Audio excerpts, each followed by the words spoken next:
Oh mon Dieu, j'ai froid. Et aujourd'hui, je vais essayer de ne pas renifler.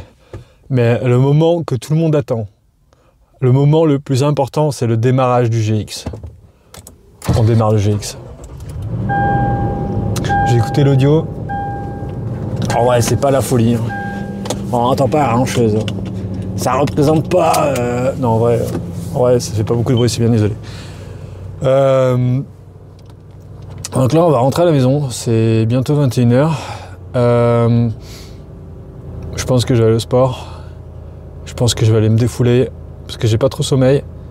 C'est juste que j'ai très bien dormi en fait aujourd'hui.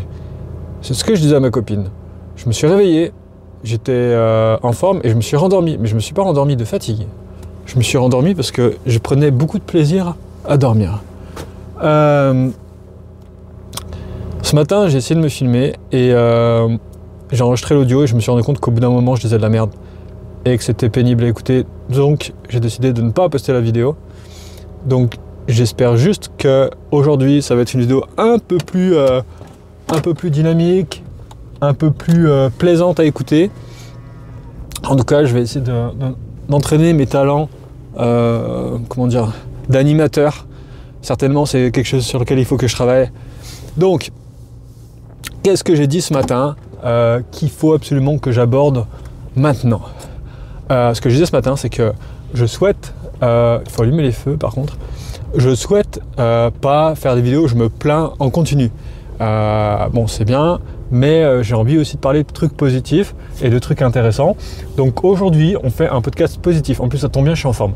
Donc quand je suis en forme, je positive. Donc on va positiver. Et qu'est-ce qu'il y a de positif? Ce qui est positif, c'est mon travail au quotidien. Hein. Donc je voulais vous raconter un peu comment ça se passe en fait. Pourquoi je parle de trucs que je pourrais faire. En gros, mon rôle aujourd'hui, c'est identifier du matériel informatique électronique pas cher, à bas coût, qu'on peut utiliser et déployer dans la nature. C'est du matériel qui est connecté à Internet de différentes façons. La difficulté, c'est d'avoir plusieurs équipements qui fonctionnent en coordination. Alors là, je m'entends, je suis en train de renifler. On a aussi convenu aujourd'hui qu'on arrêtait les reniflements, donc j'ai reniflé un gros coup et après je renifle plus. Voilà, c'est bon, c'est terminé. Ah putain, le truc que je viens d'avaler, c'était énorme. Et donc, ça paraît simple déployer ce matériel et avoir tout qui fonctionne en même temps. Parce que quand on regarde le manuel du matériel, ça paraît simple. Donc ça, je vous l'ai déjà expliqué hier.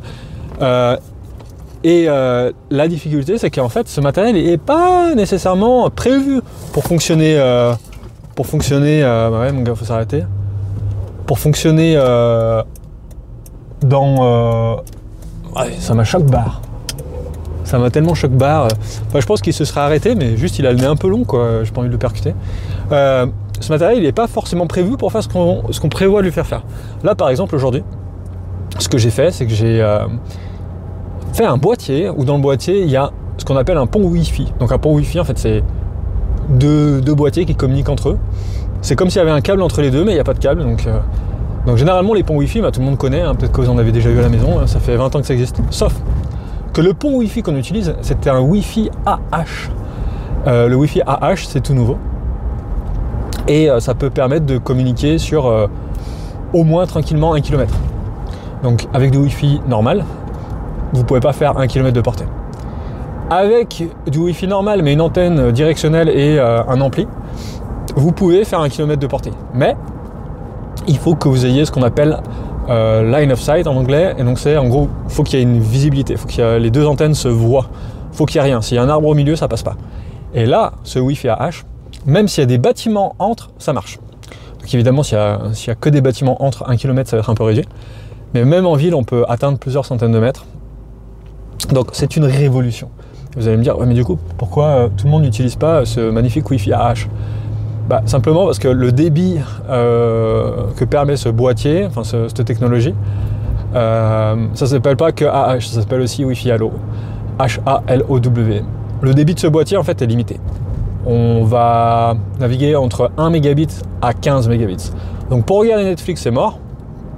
Pour surfer, c'est tout juste suffisant. Pour nos capteurs, c'est amplement, mais amplement suffisant. Même 1 mégabit, ouah, large, pas besoin de plus. Donc évidemment que cette technologie, nous on s'est dit, on va étudier ce qu'on peut faire avec. Et il se trouve qu'en plus de ça, cette technologie, elle est relativement peu chère. C'est-à-dire qu'un pont, c'est 60 $. Donc 2 boîtiers, récepteur, émetteur, c'est 60 $. En plus de ça, on peut en acheter plusieurs et les pairer ensemble, donc avoir une espèce de réseau. Donc ça, c'est intéressant. C'est intéressant dans les endroits où on a envie de déployer du matériel, où il y a une maison pas trop loin, où on connaît la personne et qu'elle a Internet.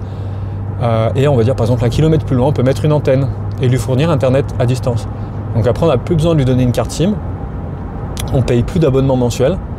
Et en revanche, on a besoin quand même de l'alimenter avec du jus. Donc c'est pas du jus d'orange, hein, c'est avec une batterie. Mais du coup, ça règle un problème. Et donc là, je vous ai dit, ben voilà, moi j'ai fait un boîtier, dedans il y a ce composant.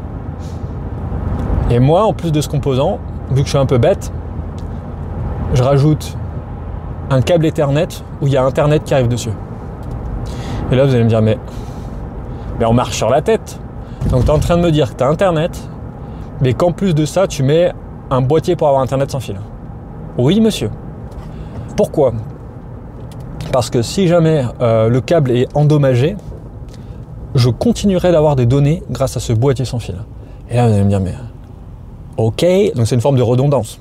Ok, d'accord. Je pourrais aussi mettre 2 câbles, hein. Mais je préfère avoir ça. Pourquoi ? Parce que si le câble est coupé, je perds Internet. Je récupère Internet avec le boîtier Allo, le Wi-Fi AH. Si le câble est entièrement coupé, je perds l'alimentation, parce que j'alimente le boîtier via le câble Ethernet. Si je perds l'alimentation, je passe sur la batterie. Ce qui veut dire que j'ai une duplication des fonctions du matériel. J'ai une duplication, j'ai un backup pour l'alimentation et j'ai un backup pour Internet. Et petite note, le boîtier, en plus d'avoir ce boîtier Wi-Fi, peut aussi, donc c'est pas tout le temps le cas, avoir un modem 4G qui permet donc de communiquer via le réseau cellulaire. Le problème de ce modem, c'est que ça consomme pas mal d'énergie, donc on préférait éviter d'utiliser ce truc-là. Donc ça dépend des modems. Maintenant, il y a des technologies genre NB IoT, c'est beaucoup plus efficient. Mais voilà à peu près le challenge, donc on s'amuse à faire ça. Et évidemment, si on met tout dans le boîtier, en fait ça marche pas. Donc ça, c'est ce que j'ai découvert aujourd'hui. Donc petite découverte, donc c'est assez logique, je m'y attendais, hein, mais c'est confirmé. Donc maintenant, il faut trouver une solution. Donc j'ai déjà l'idée. Reste à le mettre en place, tellement facile. J'étais un peu à bout de nerfs avant-hier, hier, parce que j'ai passé ma journée à faire des câbles Ethernet. Hier, on a découvert que on peut faire des câbles Ethernet soi-même, il n'y a aucun problème. Ça prend beaucoup trop de temps et c'est pas suffisamment fiable. Dès que le câble est un peu tordu, arraché, ça se déconnecte. Donc on a pris une décision, c'est que les câbles Ethernet longs, on utilise une bobine et on fait les embouts, pas de problème. Mais au bout, on ne met pas un connecteur normal, on met un connecteur femelle. Ça s'appelle un Keystone. Et parce qu'à la base, je pense que la marque qui les a inventés, ça s'appelait Keystone. Et ça permet d'avoir un câble long où le connecteur n'est pas un problème et est relativement beaucoup plus facile à fabriquer qu'un connecteur Ethernet standard. Donc après, dans ce connecteur-là, femelle, on a juste à brancher un câble Ethernet normal. Et après, on a acheté plein de câbles Ethernet normaux. Oh, ça klaxonne, ils sont pas contents. On a acheté plein de câbles Ethernet normaux qui sont très peu chers, donc on navigue entre 1 à 2 $ max par câble, de différentes tailles. Et ça simplifie la fabrication du boîtier que je vous ai décrit. Et ça permet d'économiser des coûts, parce qu'en fait, même si on paye chaque câble au lieu d'utiliser une bobine, quand on passe plus de 15 minutes à faire un câble, les 1-2 $ du coût du câble individuel sont largement absorbés. En plus de ça, il faut la pince, les connecteurs, enfin, il faut former les gens, parce que quand quelqu'un ne sait pas faire, il faut lui montrer.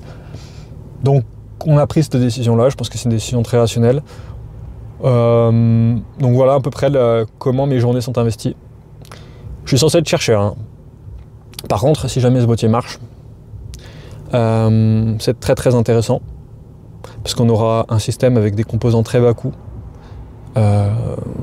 qui peuvent être remplacés. En plus, on peut utiliser d'autres marques de composants et ça continuera à fonctionner en théorie.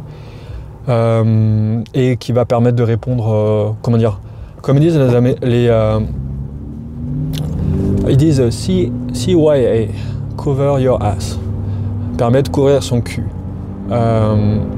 si jamais il y a un problème. Parce qu'on s'est rendu compte que parfois on déploie du matériel, puis un coup il n'y a plus la 4G, un coup il n'y a plus le jus, un coup il n'y a plus ça. Et qu'est-ce qui se passe? On perd des données. Et les données, c'est le nerf de la guerre. Si on a un trou dans nos données, ça va pas. Donc il faut qu'on ait l'assurance totale qu'on a mis tout de notre côté pour que ça fonctionne. Et ce qu'on a découvert aussi, c'est que c'est pas nécessairement le matériel le plus cher qui est le mieux. C'est pas le matériel le plus cher qui a le plus de fonctions, c'est pas non plus le matériel le plus cher qui est le plus fiable. Généralement, quand tu payes du hardware cher, en fait tu payes pour un service. Tu payes pour un service, tu payes peut-être par exemple pour une réputation, une fiabilité, une garantie. Nous, dans notre cas, ce qui nous intéresse avant tout, c'est la fonction du matériel. Parce qu'aujourd'hui, c'est un des piliers, la fonction, l'efficience du matériel, la consommation énergétique du matériel, le coût aussi. Parce que, en fait, les réseaux qu'on déploie nous autorisent à déployer plusieurs fois la même chose dans une même zone et ça permet d'avoir une forme de redondance. Par exemple, au lieu de déployer le boîtier dont je vous ai parlé, on pourrait déployer 2 antennes. Et si on déploie 2 antennes, dans ce cas-là, c'est tout bueno. S'il y en a une qui tombe, l'autre reprend le relais, il n'y a pas de problème, ça marche bien comme ça. Sauf que la difficulté, c'est que on ne peut pas déployer les antennes là où on veut. Si on pouvait déployer plusieurs antennes, on le ferait, ce serait vraiment le plus simple et le moins cher. Clairement, il n'y aurait pas de développement à faire on économiserait en temps pour fabriquer ces boîtiers à la con, on n'aurait pas besoin de mettre de batterie, on n'aurait pas besoin de mettre de panneaux solaires. Le coût de la solution serait vraiment plus faible, mais c'est pas le cas, on n'arrive pas à faire ça. Donc voilà, c'est des challenges un peu bizarres. Il y a aussi à terme normalement de l'analyse de données. Moi je prévois de mesurer la consommation énergétique et de documenter de manière scientifique tout ça. Donc on ne fait pas trop les choses à l'arrache parce que ultimement le but c'est d'avoir une solution où on peut garantir que ce qu'on a fait ça va fonctionner tant de jours et qu'en fonction du mode de connectivité il faut qu'on sache ce qu'on consomme réellement. Non, on s'éclate. Bon, je suis un peu rentré dans la technique là. Moi j'ai dit que je parlerais de trucs positifs à part la technique, j'ai pas grand chose. Si on parle d'autre chose, ça va vite être déprimant quoi. Donc j'espère que ça vous a accroché. Par contre mon public, les pauvres gens qui écoutent ça, je sais pas si vous comprenez quelque chose. Mais bon, que d'aventure. Est-ce que je poste cette vidéo? Ouais. Mais si je la poste pas, il n'y aura pas de vidéo aujourd'hui, ça va être chiant.